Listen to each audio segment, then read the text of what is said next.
на нашата денешна пресконференција, во која сакаме да презентираме резултати од едно наше истражување кој што го правевме во време на кампањите,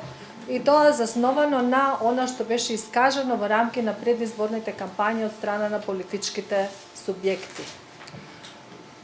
Решивме да ги провериме сите нивни искажувања и наводи за евентуални злоупотреби и корупција, кои што се правеле наводно, според нивните наводи, во време на изборни кампањи. Начинот на кој што ги проверувавме овие наводи или изјави од страна на политичките субјекти беше со едноставно користење на Законот за слободен пристап до официјалните информации, со кој што побаравме од оние кои што беа посочени како учесници во одредени недозволени активности, а кои што спаѓаат во редот на институциите и органите кои што имаат обврска според Законот за пристап на информации да ни дадат информација, побаравме информации за објавените настани дали навистина се случиле. Она што можевме да го констатираме е дека сите настани кои што беа објавени во рамки на изборните кампањи од страна на политичките субјекти и од македонскиот и од албанскиот блок навистина се случиле. Ние тоа го проверивме и за сето тоа добивме документи, информации доставени од страна на институциите и органите кои што учествувале во овие активности, а тоа се активности во главном на незаконско финансирање на изборната кампања, преку плаќање на изборна кампања или активност за изборна кампања во готово, што знаеме дека е забрането, затоа што законот изрично вели дека сите плаќања на трошоци за кампања ќе се вршат преку специјалната сметка отворена за кампања,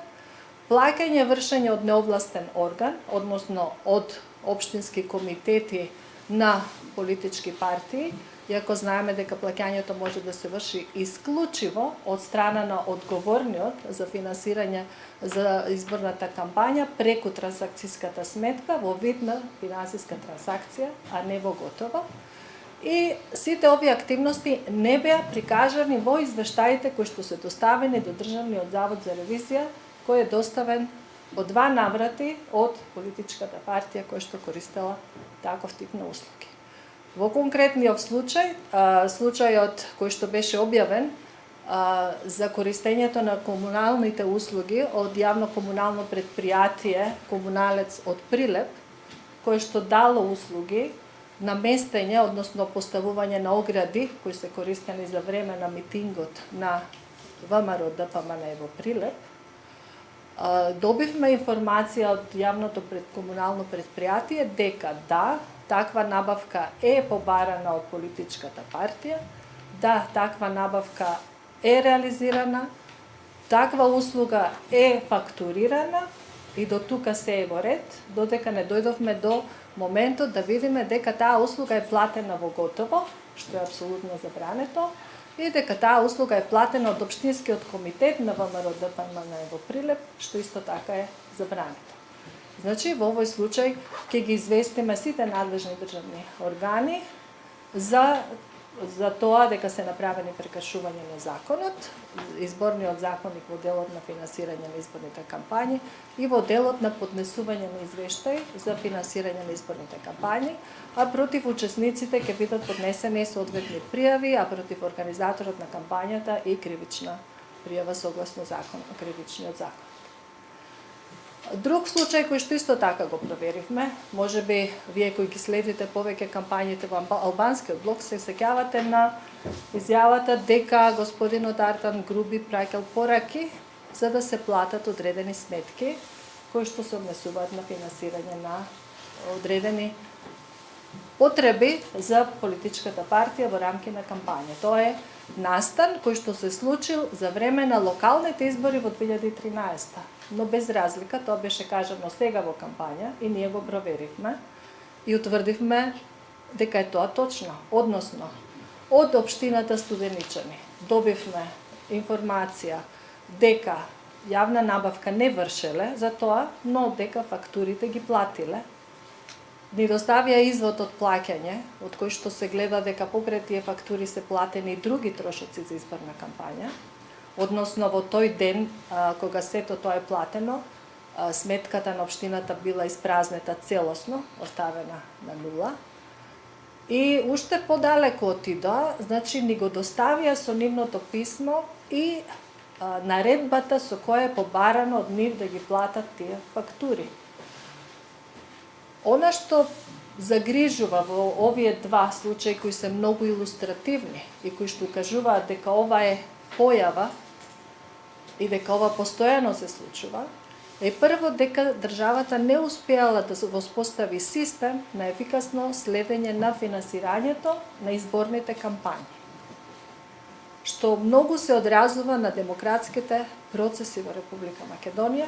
и на тоа како се користат или се злоупотребуваат средства од буџетите во случајов на општините за финансирање на изборни кампањи или пак на црни средства во случајот на плаќањето од страна на општински комитет на пари кои што не знаеме од каде доаѓаат за финансирање на изборна кампања. Друго што загрижува е дека вработените во тие исти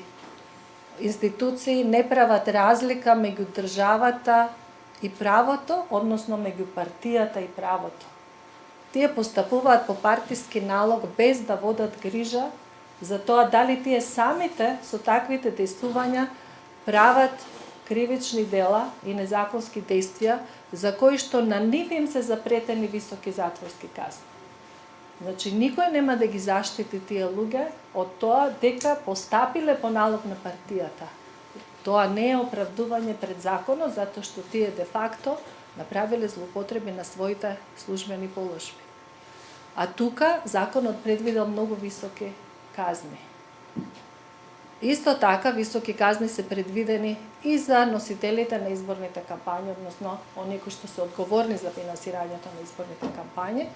И ние во овие двата случаи ќе поднесеме кривични пријави до оние кои што се одговорни за финансирањето на изборните кампањи и во прилог на кривичните пријави ќе ги доставиме сите документи кои што по легален пат ги добивме од страна на оние кои што учествувале во овие дејствија. Има и други случаи по кои што постапувавме, тие се објаснети во материјалот кој што денеска ви го даваме со сите прилози, да видите што сме кажале ние во барањата, што сме добиле како одговор во тие барања, копии од сите документи кои што ни се доставени, за да видите дека навистина овие работи за кои што денеска зборуваме се случиле и да укажеме уште еднаш дека пред се треба да постапуваме согласно законот и правото и дека конечно треба да се раздвои партијата од државата и да се постапува согласно законите, а не согласно партиските налози.